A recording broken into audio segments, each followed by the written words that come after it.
And welcome to the Raw Preview. We are the Dadley Boyz of What Culture. I'm Adam Wilborn, joined by Michael Hamflett and Michael Sidgwick here to look ahead to tonight's episode of But before we get into it, if you're a fan of this sort of thing, make sure you subscribe to What Culture Wrestling on Apple Podcasts, Spotify, Amazon Music, and YouTube.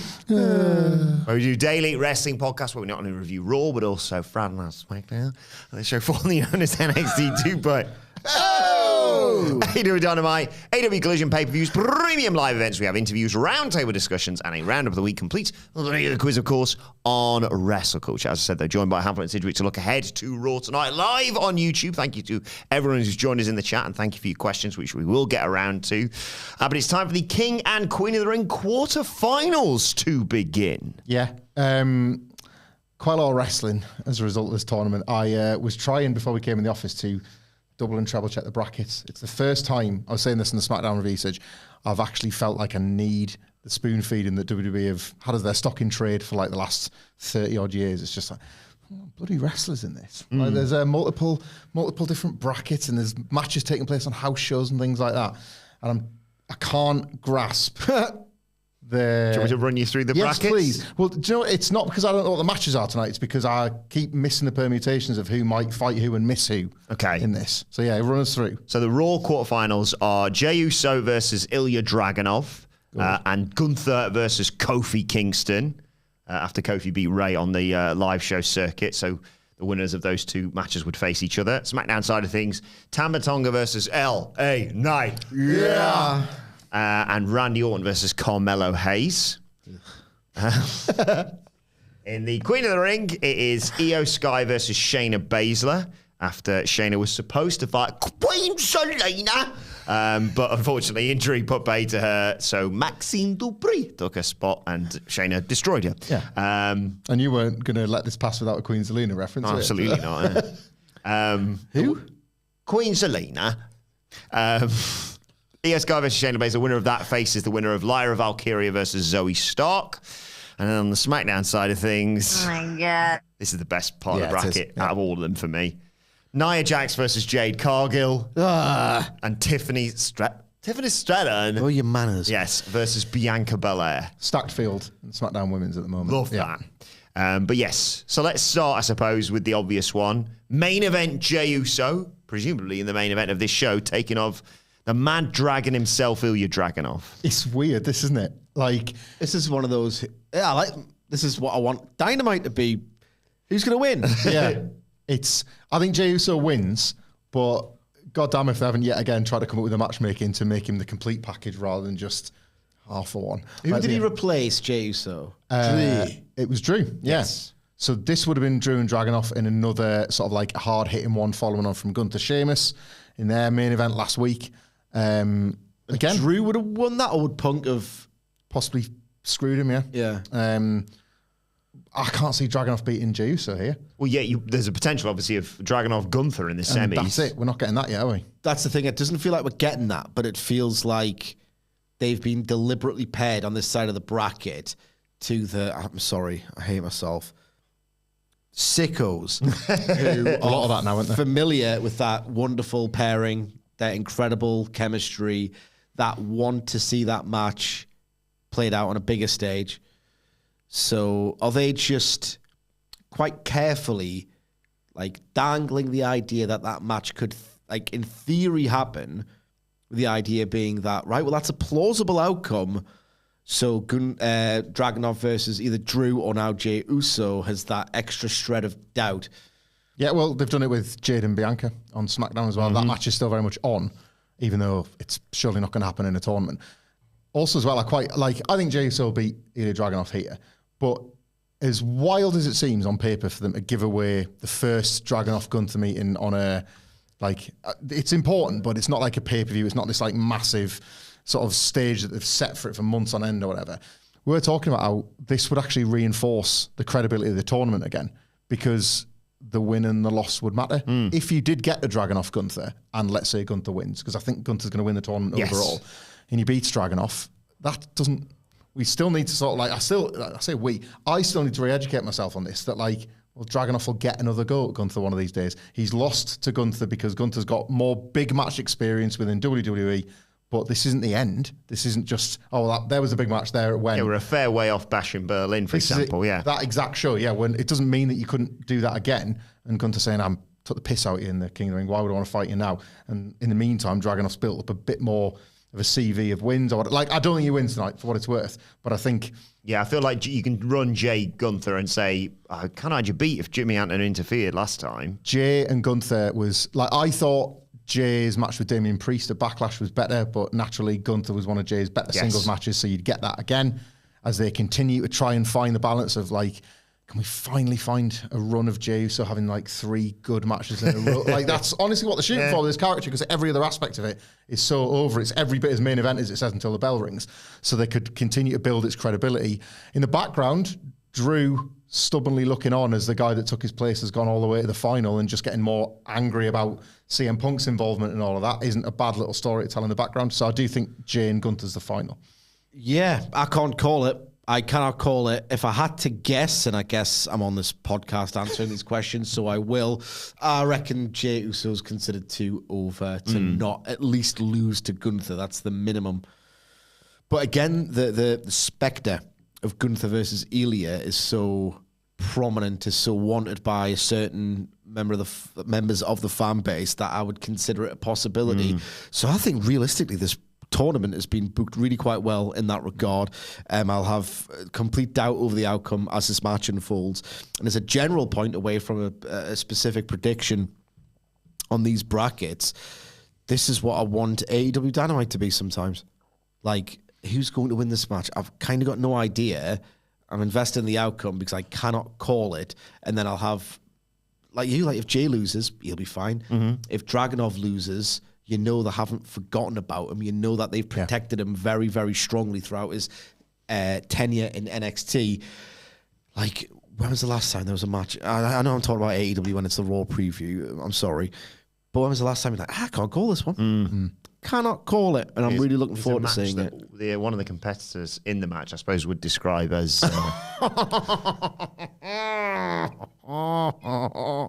very entertaining. Still forget that we get that as a potential on a Monday now. It's it's weird that it's moved night. I'll never go away. It's as well it's I don't think they don't matter. AEW brought clean finishes back or more, just the expectation of actual wins and losses and matches when WWE just seemingly abandoned them completely. This is this feels like a tournament. This feels like the first tournament after WWE have had to do that for a long time. You couldn't even put this tournament last year, and it's we've only had about a year of, for the most part, matches having finishes. I now don't mind the odd DQ and count out in WWE because it's typically a service like we had that one with Tiffany Stratton where she was so pissed off with Bayley and Naomi, and you knew that it was to build a triple threat, but you could buy it.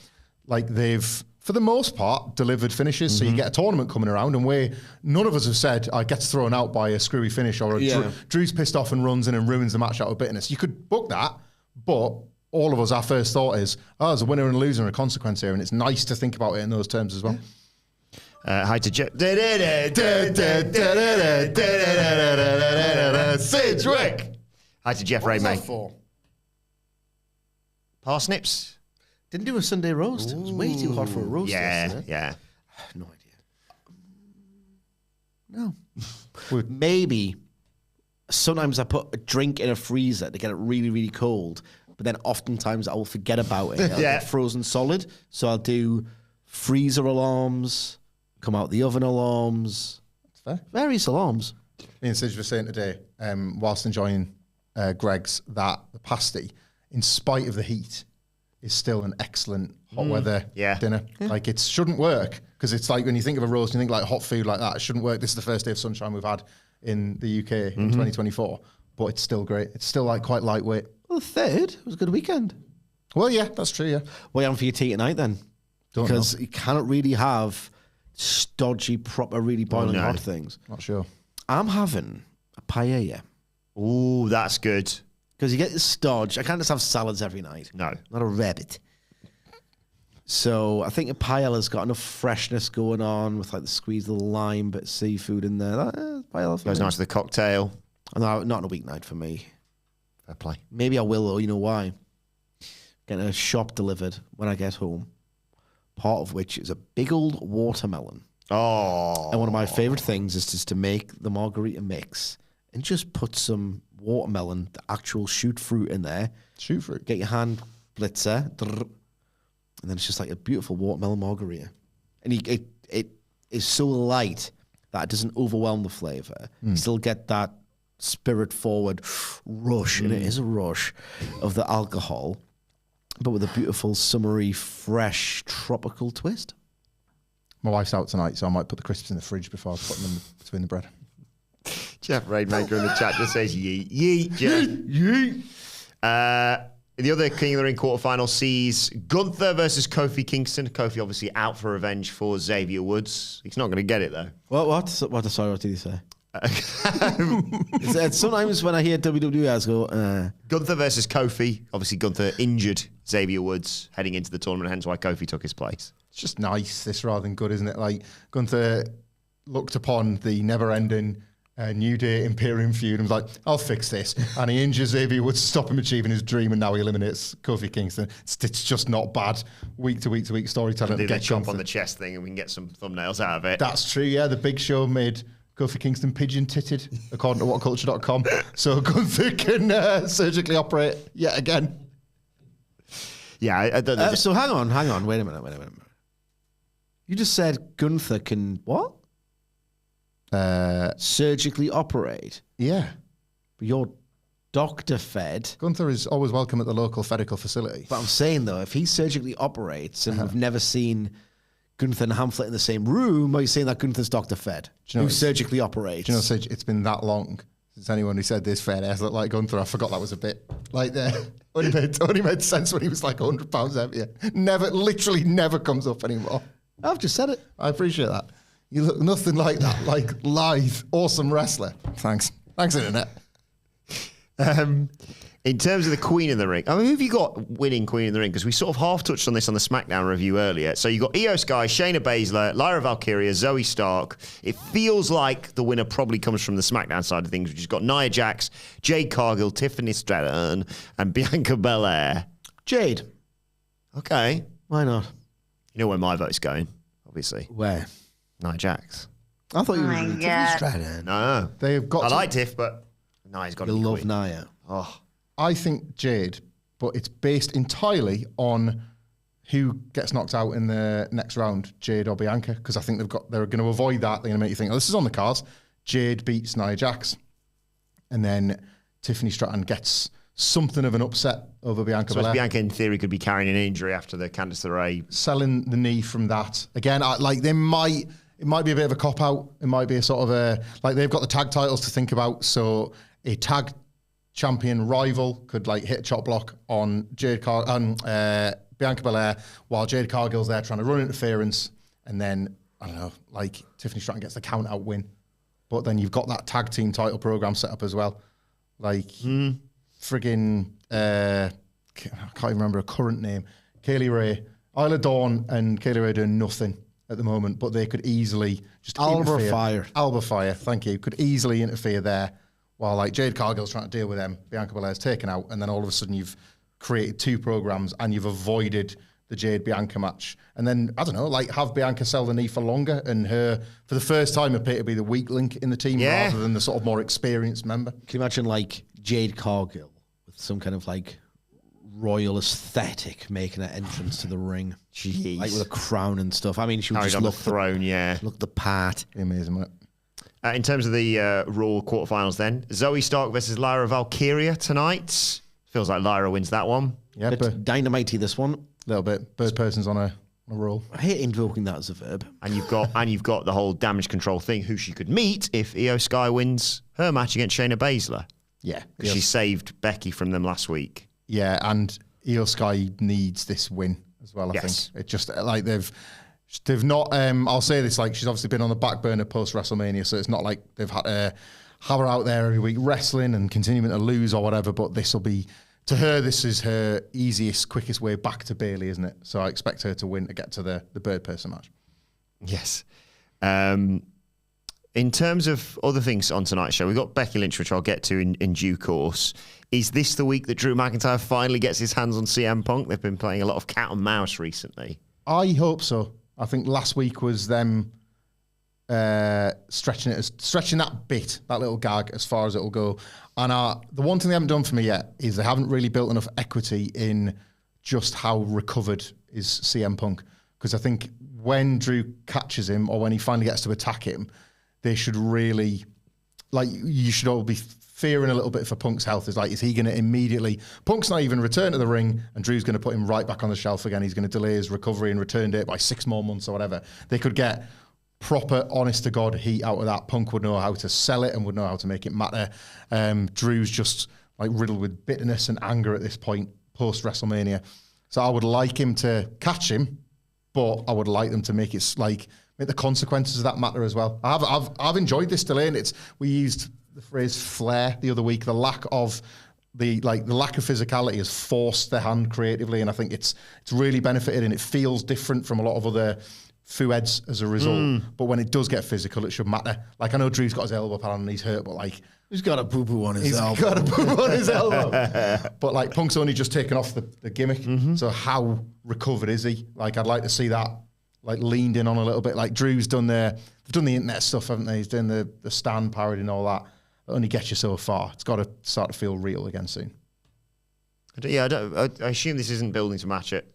King of the Ring, Queen of the Ring. CM Punk will work a Saudi Arabia show. We know he's got a moral issue with doing that because he said so in the past. And one thing about CM Punk is that the man stays true to his word. 4 months minimum before he works Saudi. But I don't know whether, Clash at the Castle, I think it might be worth the risk. Like, there's not many better than Punker at flipping the alignment for the night and playing the localized heel. Like, Long Island Punk was such a dream when he came out to MJF's theme. You got the first night of MJF as a babyface, and it was like, so he comes out to Broken Dreams in Clash of the Castle. Oh my god! Oh my god! Oh my god! Just call me Butter Baby, I'm on a roll. Thanks. They might be able to get further on than that. I think there's enough legs to this. God! Out of game. Out of tame. Especially because It's clobbering tame. I think you're going to do so, say, goodbye. It's clobbering tame. this as well, they've got themselves... I love it. It's the best thing you've ever said. You've got them out of such a jam here, right? It was going to be Drew imitating Punk, and then The Rock ruined that and gave him a sword. Oh, yeah. So now it can be Punk imitating Drew. Fixed it. You fixed it. That's the best. I can't believe how good that was out of you. Thanks very much. Thanks, I think. So you don't want tonight. Every dog has his day. You don't want tonight. You are a hound. Indeed. You don't want Banter hound. But it doesn't need to bark. All of this is the banter. I've just realised what Adam Nicholas is wearing, by the way. He's dressed as microphone. We'll explain all this. I don't want to know. He'll be made to. Just leave. What was I going to say? Oh, yeah. Sit and do the intro, and they just hear a door slam. Oh, is that the Stacks bit? And I said, you just walked out. You don't want, like, Drew McIntyre attacking people backstage who look a little bit like CM Punk this week. Oh, God, no. That always felt so stupid, didn't What's it? happened? You know, like Will Bob was saying, you don't want this to be the week where, like, Drew thinks he's finally caught him, and then, oh, This is Corey Graves. Just bring it. All right, do that. One thing they teased last week, which I sense they would probably advertise because it's, you know, an in-ring return, was JD McDonough taking care of Braun Strowman. They said that Judgment Day said... I don't hate that at all. It's good stuff. Because I didn't watch Raw last week, but I'm assuming... Yeah. Yeah. It was very well. No. I'll catch up with it tonight before I watch a show tomorrow. Watching that 6 straight hours. Last week, I had a double header. You would do it. I would. In a heartbeat. I wish when I finished this week's Raw, next week's was just right there. Like binge when it goes to Netflix, you're going to avoid it all and then binge watch it. 38 years later, the warning comes up. Are you still watching Monday Night Raw? Sure am. Yeah, I don't know Should come whether... up after 5 minutes. Still watching this? I don't know whether they do... JD McDonough tries to take care of Braun Strowman this week and then they set up a match for next week, perhaps? Yeah. They go home, yeah. What was the runner they had? definitely Triple H era. Was this? Am I misremembering cast members here, or did like Liv Morgan trap Damage Control in a bin? Oh, that, but he locked the. I thought you were talking about when it was the Toxic Attraction. Toxic Attraction, that was it. We're getting like locked in cages and stuff. Yeah. But I can't remember who did that. Wendy Chu? Might have been Wendy Chu. Let us know, chat. I'll keep an eye on. They don't watch NXT. I want to see JD McDonough, like, no effect, try and take out Broad across the night. Like a crate falls off a ledge or something and he just misses him. The net. Yeah, the net. Did Isn't Morrison try and do something like that? They The did. Braun Strowman. They dropped goo on him, but they missed and it hit Kayla. Oh, no. There was a shot of them in a police van, like watching him down a In hall. a car, weren't they? And he worked out they were in that car. Yeah, Pandemic was good. Obviously it wasn't. That was about as bad as it got. I think there's something worse about the pandemic, but shut up and move on. It was pretty bad though. Money in the Bank 3-way for the belt, wasn't it? Miz Morrison and Braun Strowman for all the marbles in an empty performance centre. So yeah, that again. But this time with a loud crowd. Quick word on Becky Lynch. We will get to your question. Yes, we will get to them in due course. Not wasting your time. No more than usual. Anyway. Yes. We talked a little bit about this on the news. All we know tonight is she's in action. Who? Becky Lynch. Right, thanks. But apparently she has only weeks left on her contract. Any chance she leaves WWE for you, Sidge? No, I'm not being funny. Why would she? Yeah.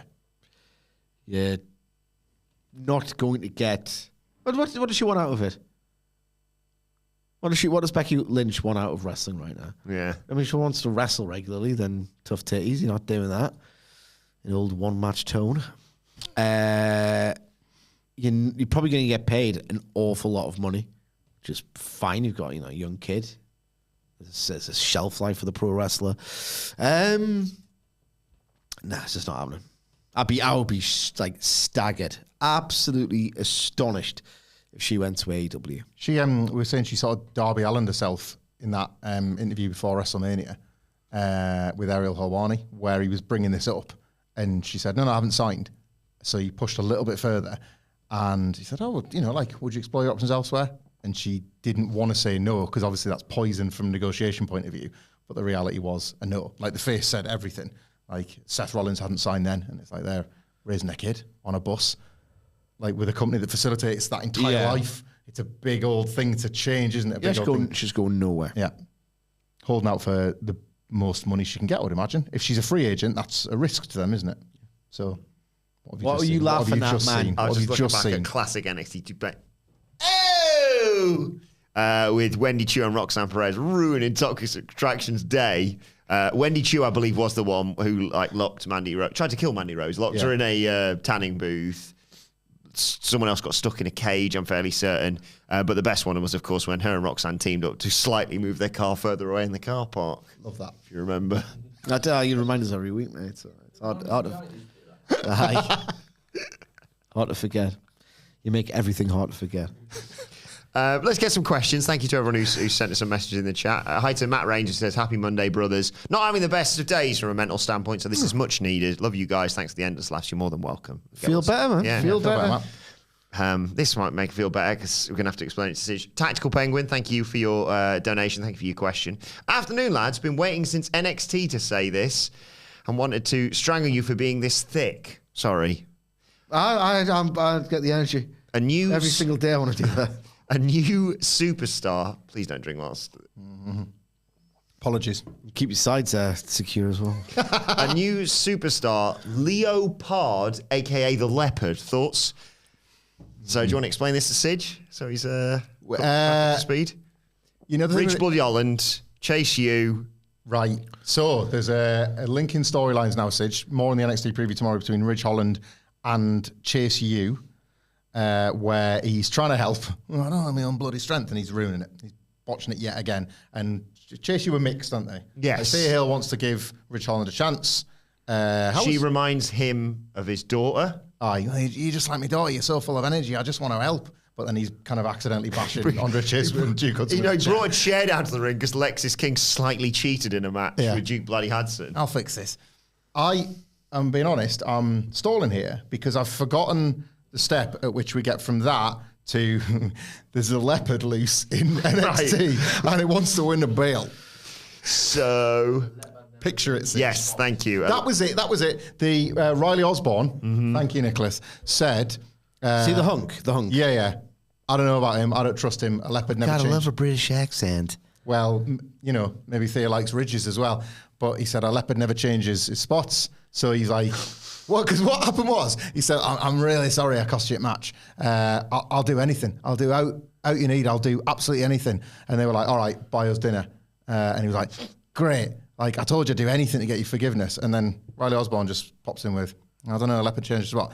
What do you want? I said, I'll do anything. Like, he just immediately went on the defensive. I'll change my spots if you want. Absolute light switch out of nowhere, went on the defensive. Oh, he said a bite. Didn't want more than fucking one. Like that. So we don't think Ridge is... and we booked a leopard as part of the new member of the NXT locker. So, like, imagine on the Eagle's Nest, like a leopard looking down on the North American title division. It would be dangerous, am I right? Like... You would look yourself into a title match. Yeah. It won the combine. The leopard won the combine because, imagine trying to compete with a leopard in a series of gym-based... Combine was class, by the way, Sid. It was good. It was Ninja Warrior stuff. Like, who can climb the fastest? Hey, chuck this ball as hard as you can. Put like this glove on the wrestlers. And it was yeah. Now punch. And then it was like, your punch was this quick, your punch was this hard, and it all like measured it from the glove. So good. So imagine a leopard in that situation. Imagine putting a glove on the leopard, and it's a leopard. Don't have opposable thumbs. All the more. I'm going to punch them. Paw at it. It can kill you. Imagine a leopard in the studio now. But it's about it might not do well there, but like it was loads of different areas, wasn't it? Strength conditioning, vertical leap. Imagine that. You're a Spot leopard. changing. Failed at that one. Drew bottom with Ridge Holland. Apparently that. Yeah. Kaz says, "Hey guys, with Raw and SmackDown being treated as equals, Tomorrow's gonna suck. Do you think we could get? Come on, we need to go back to the days when it was just a cow and an elephant. This podcast has gotten stupid.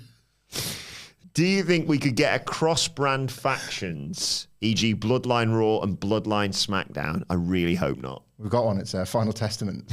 No one wants They're them. everywhere, and nobody wants them anywhere. Each brand trying to get them. No, you have them. Cross-brand faction. Maybe. It'd be funny Tangalone's going to go back to school. So that would make some sense, wouldn't it? Go to NXT. Yeah. Or a good school.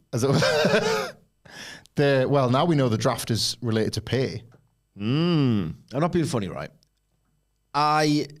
There's maybe potential here, like where there's a faction and they could scout NXT as a way to like do some corporate synergy. And they could scout and say, look, we're on Raw, we're a faction. And I say, you're an honorary member if you do such and such and such and such and such and this. Plant the idea, and then the member of the faction could then go onto the main roster, interfere on behalf, and then become formally inducted. Yeah. Maybe. Steve Nikolakopoulos, a.k.a. Edward Shiraz Hands, smooth. says, "G'day, legends. Can you read this with Used to be handsome, gents. Can you read this with a Greek accent, please, Adam?" Good luck. I genuinely... Look at you getting all earnest. I don't do accents. I don't know where to... As we all know. I don't know. I think he was trying to do Welsh Santino. Yeah. Santino Marella. Welsh Crucifino. You watched Eurovision? Yeah. You got all the different European accents? Dialects and the like? No. No? No. Do Greek. Ding, ding, ding, ding, ding, ding, ding. As we all know, there's too much greed in wrestling still after 20 years. What else is there too much of in wrestling at the moment? What? What is there too much of in? There's What too was much greed. Creed. Yes. Higher. Yeah. Like that. Yeah. Yes. No, we're near enough Creed in wrestling. Yeah. Is there any Creed in wrestling at all? No, well, Maybe many years ago, if you Jim Ross. Oh yeah. All right, we'll go Away from like very, very obvious, like almost anti-insights, like there's too many titles. Yeah. Too many, wrestlers in AEW. There's too much of as like a thing, like my sacrifice.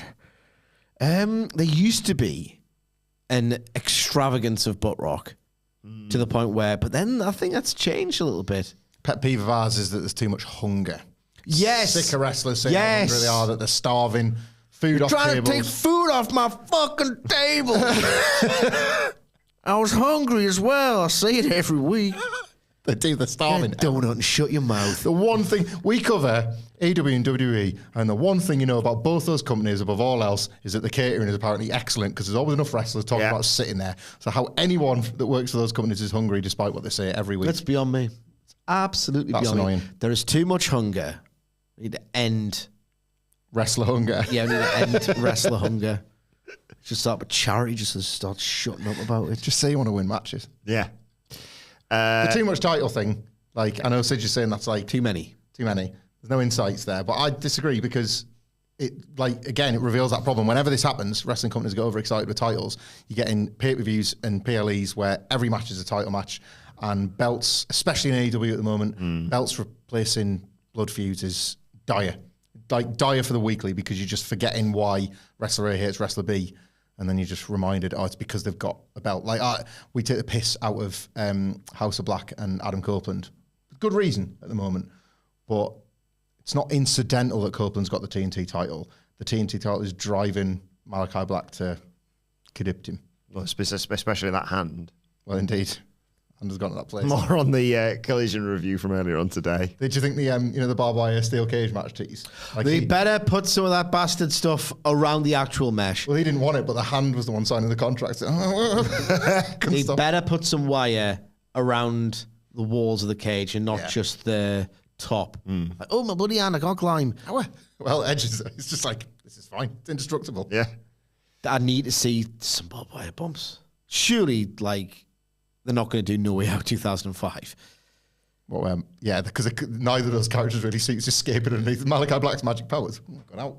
I can teleport. Be nice if they made the cage like sprayed it black with black barbed wire and stuff. A House of Black. There cage. are House Rules barbed wire cage. Eternal, Evergreen Take. Too many spooky guys. Yes. Yeah. There's like, it's, that meme, that Arrested Development, where it's like, does that work for anyone? Oh, no, it never does. People just delude themselves into thinking it'll work. But maybe it'll work for us. Yeah. That's the spooky guy thing. Has it worked in the modern era? Has anyone come up with a spooky gimmick where it's like, that's my ticket to the top? Has there been a consistent, gotta get the spooky guy, main event, the rest of the card will work itself out.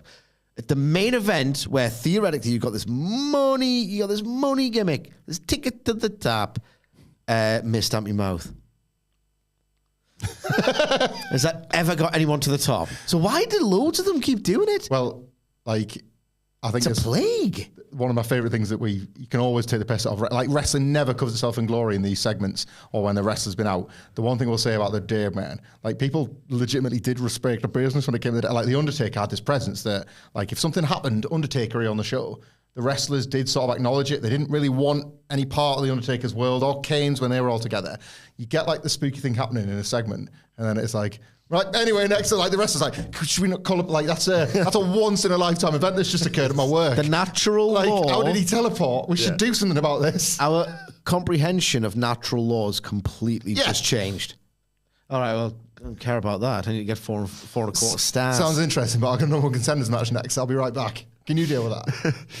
Speaking of which, Michael Everett says, I'm hungry. Don't think of food. How can you think of food at a time like this? Somebody defying gravity in front of your very eyes. I'm starving. Tummy's rumbling.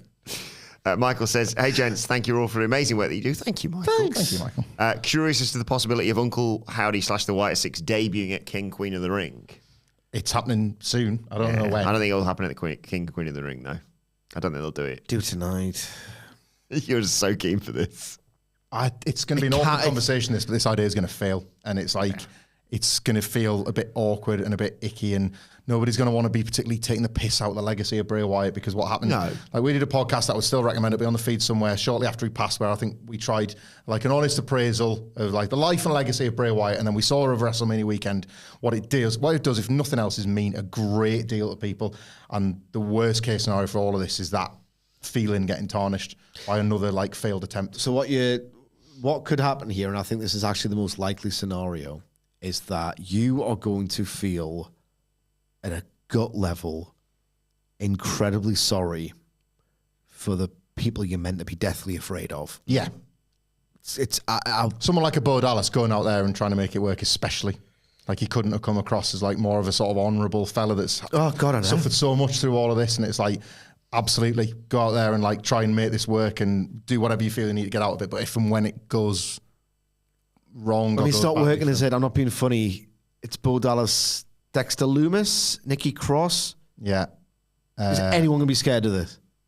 Nah, and like, are they going to feel remotely it's just not going to work. I'll go like this. I'll go like this. The hands will be up if this works. It's one of those where I don't like spooky things. Joe Gacy as well. A version of it might work on NXT. An absolute push. Go near. No, but like, again, I believe that universe operates under different rules, and I don't want to do the whole, I think I speak for everyone when I say thing, because people like spooky stuff. It's why, I'm being facetious, this is why people keep deluding themselves into thinking, maybe it'll work for us. Because it's worked before The Undertaker. There's a market for it, and maybe they've just never effectively tapped into that market, or maybe the market is like a really shallow pool of people who just love it so much that maybe people think, promoters or wrestlers think, oh, there's a really big market for this. And they're looking at this really enthusiastic sample and not thinking it through properly. I'm not in that market. It's very easy for me to say, guaranteed failure, it's going to be a laughing stock. I cannot see it going well, personally. But I'll go like this if it does. I'll go like this. Hi to Karthik, who says, between Backlash, King of the Ring, the IC division, Punk, Drew, and a reinvigorated Bloodline, I've been very happy with Post-Mania other than the draft. I do skim through the filler, though. And Paige Forshe says, hello, Sid, just thoughts on Backlash? We obviously didn't get the chance to catch up about it last week. Well, I'll tell you what, I was in Kielder when Backlash was on. So I was taking a break from the grind, taking a break from work, lovely time with my family. And then I pretty much got unwell. I'm fine now. As well as people can be. I'm like, my body's breaking down as I near 40. So realistically, when I wanted some comfort, I don't go to the Fed. So I decided to watch Hip Hop Evolution on Netflix. It was very good. Ooh. So I've not caught up on Backlash. I have, however, seen the main event. I was very taken by the audience. The atmosphere was unbelievable. But this, and I think this about most wrestling, I'm not doing my WWE bad thing. It's generally not a gimmick. It just struck me how the one time there's a pure, proper bit of pro wrestling energy, so completely different. The one spot they didn't really know what to make of was the burning hammer kick out at one. Yeah. Very, very good if performative, but then everything's performative, you know what I mean? In a crowd reaction, so I can't dig it out for that. When they talk about all-time atmospheres, I'm still inclined to go for something like Arena Mexico, BCC, earlier this year. For me, was just almost as loud, but it seemed like they were feeling it more. And otherwise, if I want a really good atmosphere, I prefer Kikuchi, Kobashi, Furnace, LaFon, like any day of the week. Something struck me.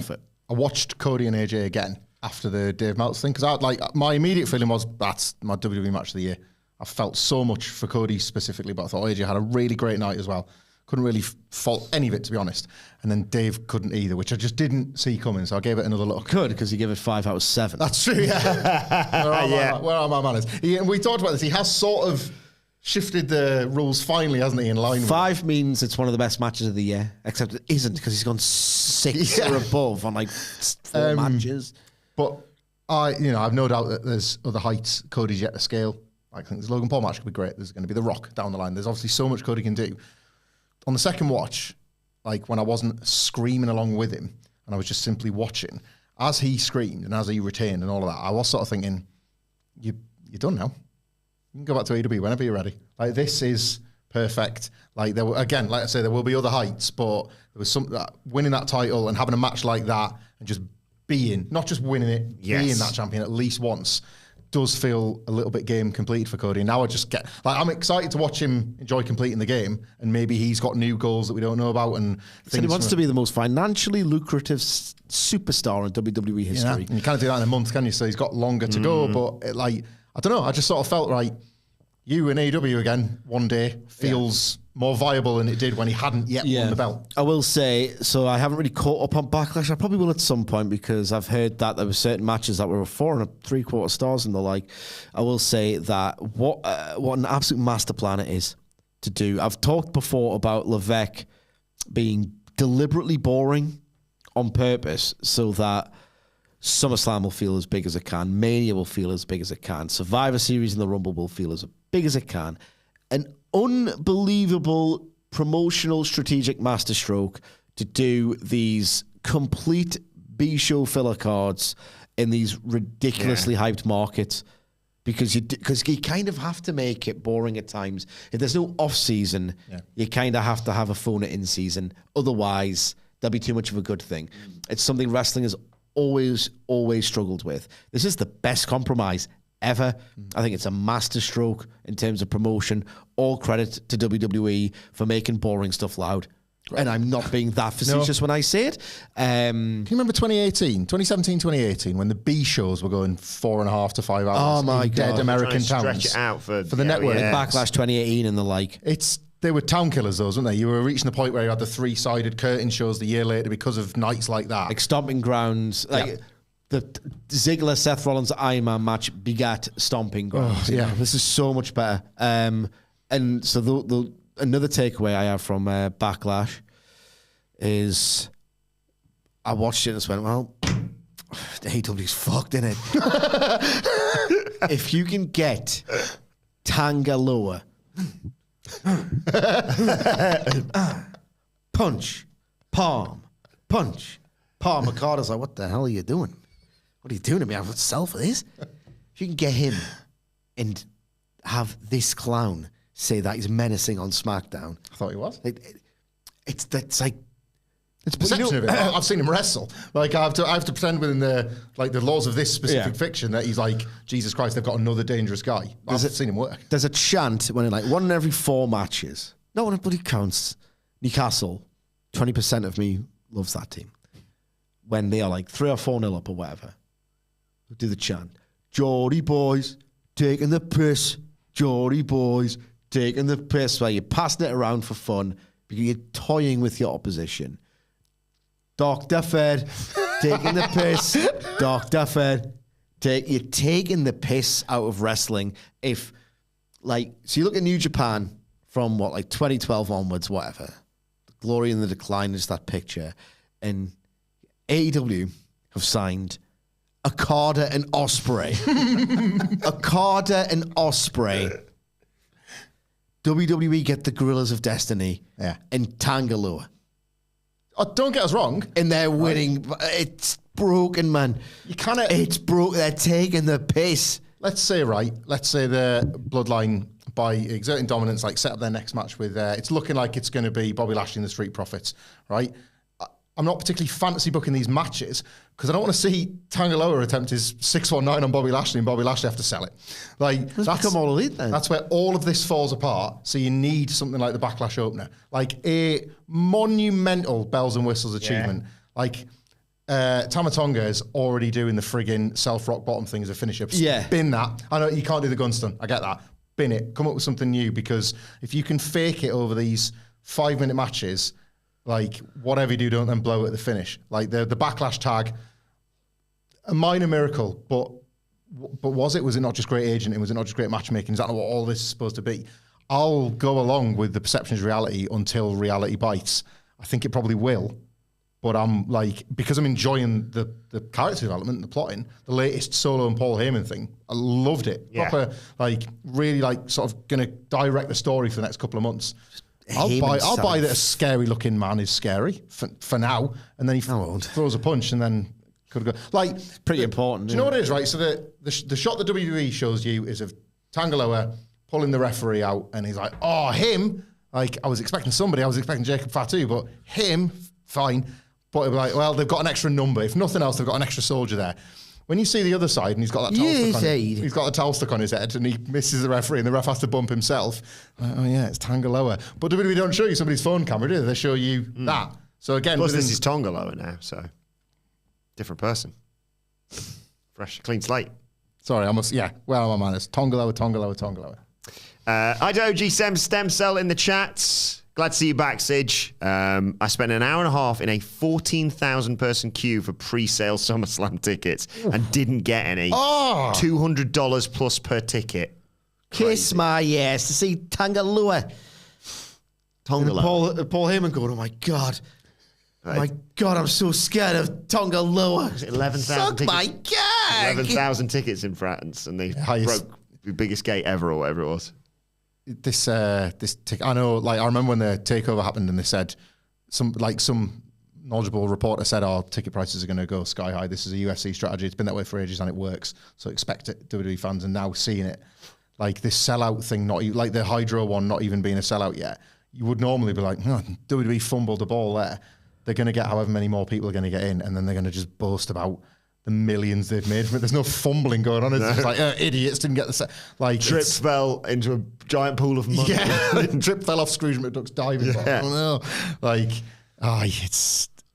it's the dire state of affairs if you're like box office consumer, basically. Like, you can watch from home and have a great time, but Box office consumer. when the people fan. when the people are going, when like getting excited, I mean, so it's coming to Scotland, loads of Scottish fans getting our own PLE. Okay. And then And then they see those prices. Okay, oh no. And they have to say goodbye. It's clobbering day. Tactical Penguin says Ham now needs to do a Stacks bit, but as Gunther. I don't know what that's. It's not a bit, is it? He just comes in. Yeah. It's just my face. Just living my life. Just comes in and has some fun. He's a referee now as well. I'm not sure if you've seen this. I did see that. It's Well, good. see it. Good guy. Why would I do that? I'll catch up on a Tuesday night. Yeah. Yeah. We'll talk more about it It's tomorrow. actually just our mate who has fun. Yeah. Karthik says, could Sid elaborate on what he means by Thatcherites when referring to a section of fans, and is he one of their like, and thoughts on a refreshed bloodline? We've sort of done the refreshed bloodline side, but yeah, what are Thatcherites, Sid? Thatcherites are people who like Timothy Thatcher, and it's drawn from the Thatcherites who were drawn to Margaret Thatcher. Ugh. Yep, and the same thing for the Timothy Thatchers. Nothing against Timothy Thatcher. It's the people who, I don't know, just the real Graps crowd. Oh, God. It's one of those, I've got a thing about, can I swear now? Yes. Grapple fuck. Right? People that are acolytes of grapple fuck, that really hard-nosed technical style where it's like, if you've got your arm trapped in a hold in this really technically intricate, you could still use your other hand to punch someone.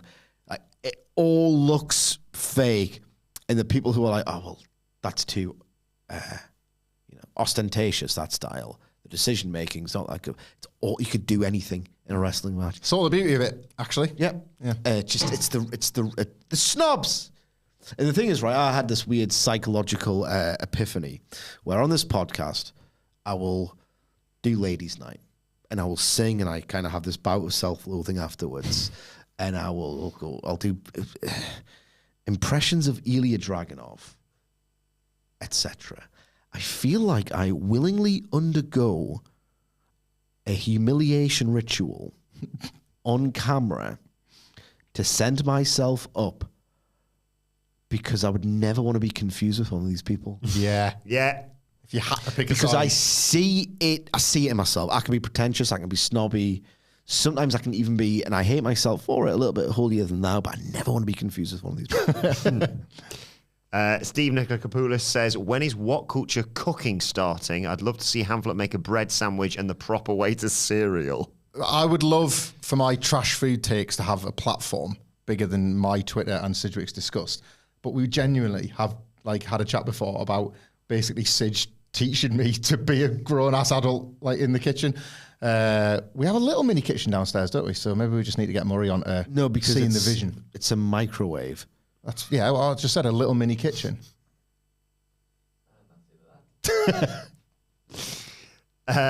Garlic says The Punk. strawberry aero, by the way. Strawberry and chocolate, That did look good. they should never meet together. Do you not like the ones Unless- with Quality Street and Roses strawberries?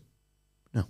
Unless there is a shoot strawberry covered in like melted chocolate. Disagree, because then it's predominantly fruit with chocolate. What you want is chocolate with flavours of fruit, Sige.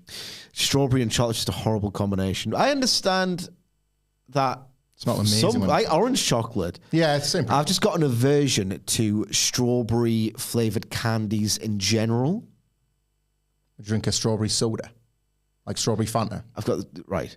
You know my take on tomatoes, where I hate okay. I hate a raw tomato. Yeah. But if you just cook it down or make something of it, like a pasta sauce and a Napoli sauce, a pie sauce, that kind of thing. If you cook it, I will eat it.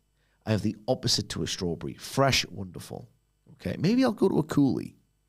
But any strawberry flavored things are like disgusting to me. So you're never a daiquiri guy, despite your love of cocktails. No. Didn't know that. Strawberry candy, strawberry chocolate. Disgusting. Garlic says Punk Drew is the inverse of Punk Rave. Instead of Punk getting his hands on the heel, you're dreading the monster smashing your now fragile hero. There's an element of that they absolutely should play with. Yeah. That was good stuff, that one. Yeah. Really good stuff. Marcel Laviolette. Marcel, thanks for joining us as always. It says hello from the #1 Dadley Boyz super fan. To Wilborn, the Ginger Dad, the Elite Dad, and the Fed Dad. Enjoy the week. When do you think Seth Rollins' music returns?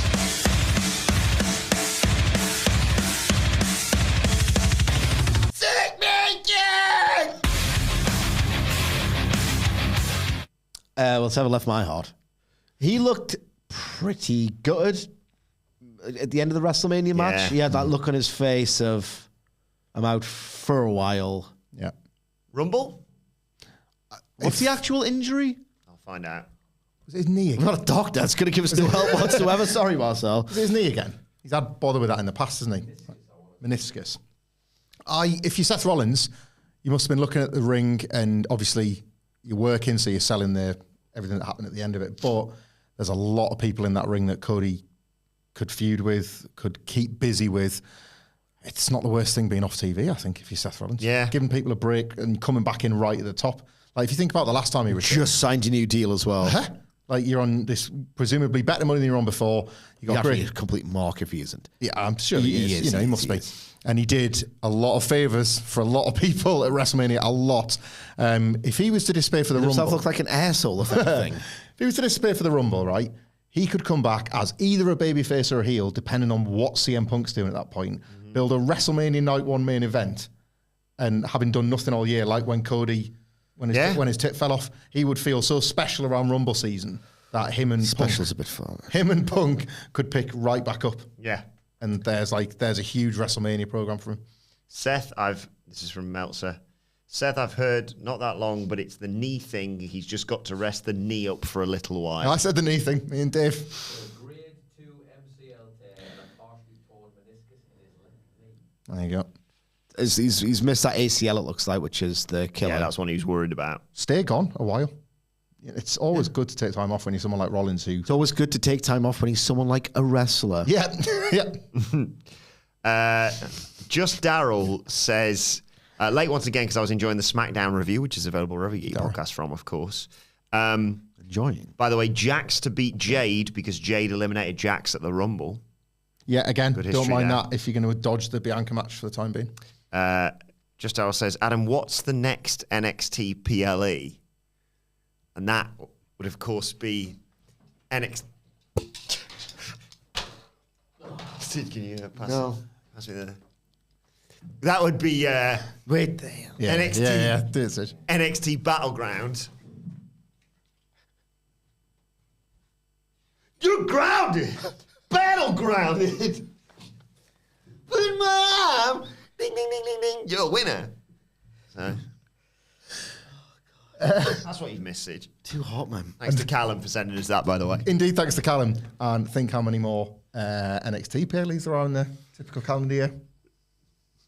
Please, no. Who knows? You brought your own prop to Halloween Havoc. You started this. It's good. Sorry. You suddenly brought your feel- own prop to... I've already forgotten what I just said. I suddenly feel like pained. Like physically pained. This time tomorrow, we'll be previewing NXT. Uh-huh. Favourite part of the week.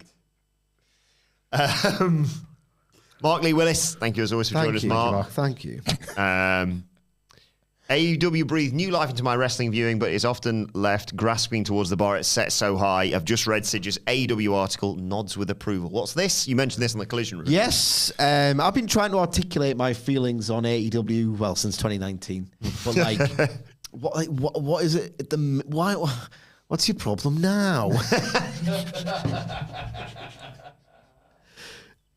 So if you go to whatculture.com/WWE, I've written an editorial called "The Secret Critical Mistake AEW Keeps Making," and since 2022, between the JASBCC, Outcasts versus Homegrowns, what are they doing to our AEW? Let's save the soul for the promotion.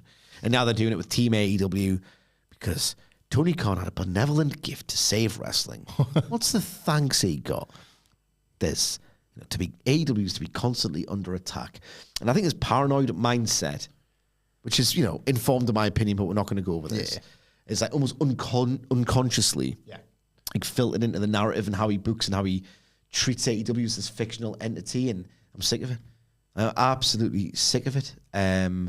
Like the idea that AEW is the stakes, that it's the entity itself is worth fighting for more than I hate you or I really want that title.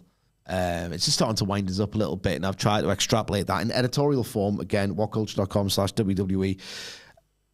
Swerve cannot be Moxley in terms of defending what that belt means, because AEW meant something different in 2020 to what it means in 2024. Yeah.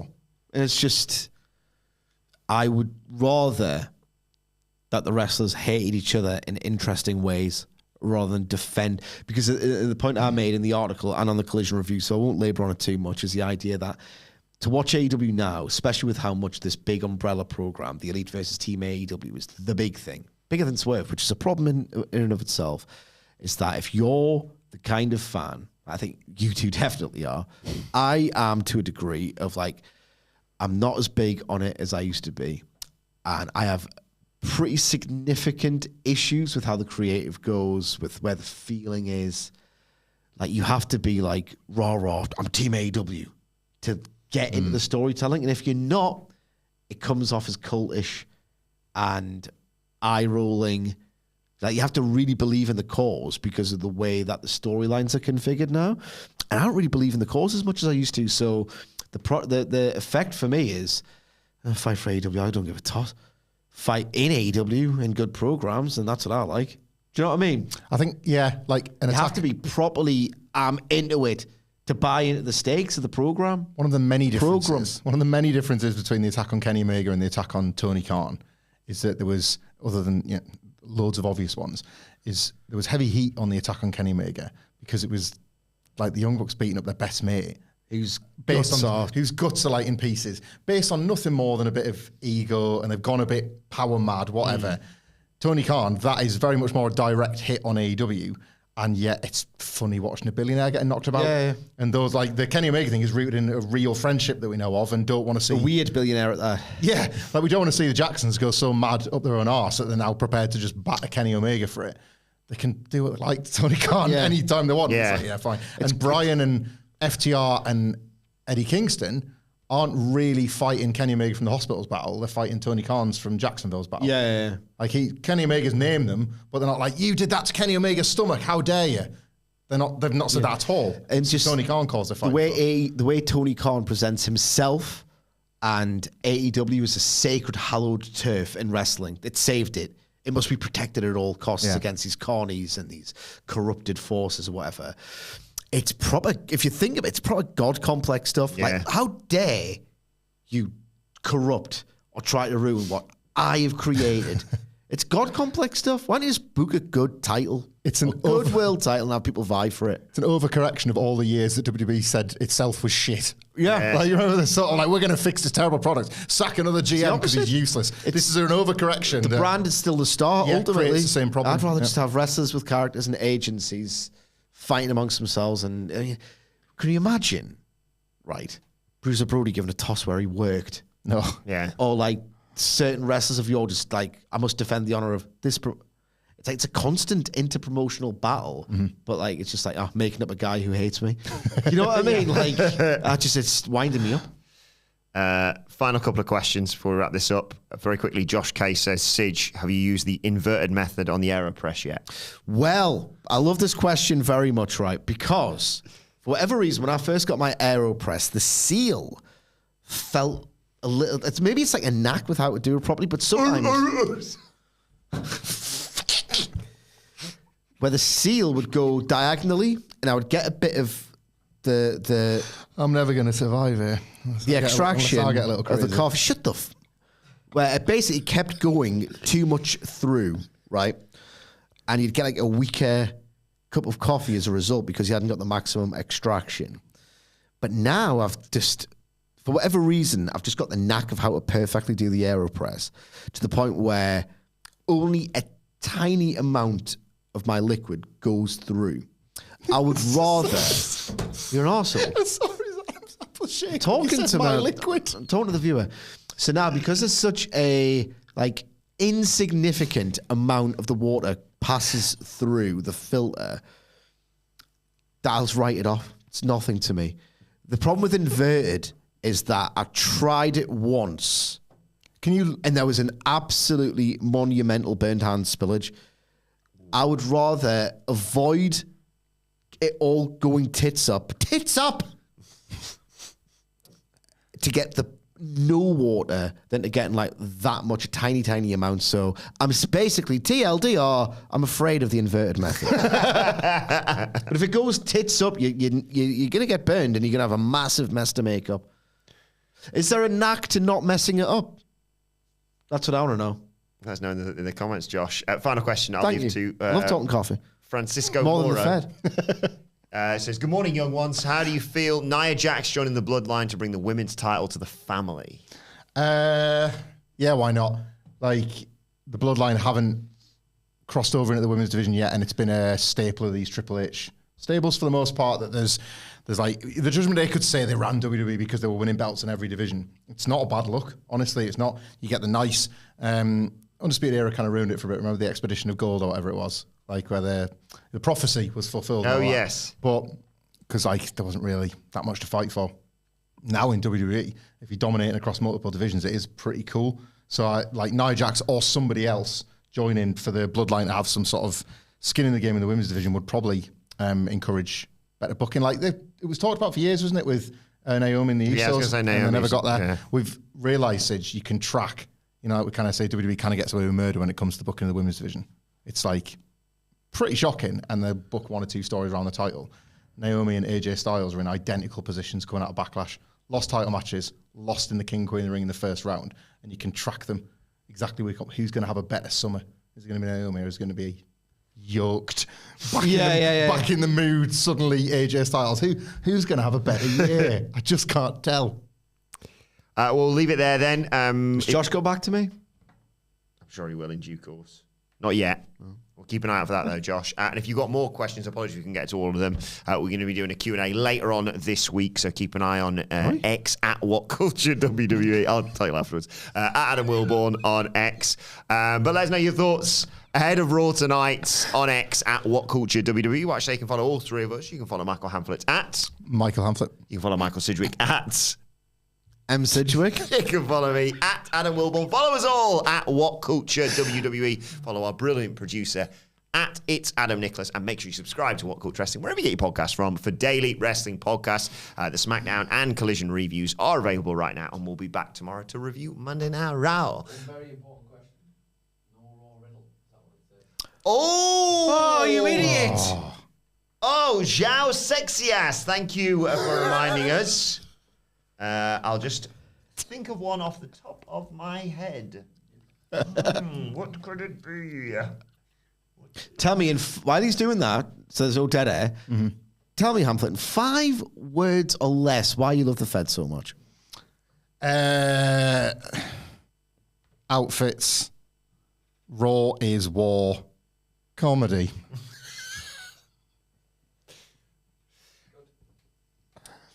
The more of this there is, the less you see. What is it? That's this week's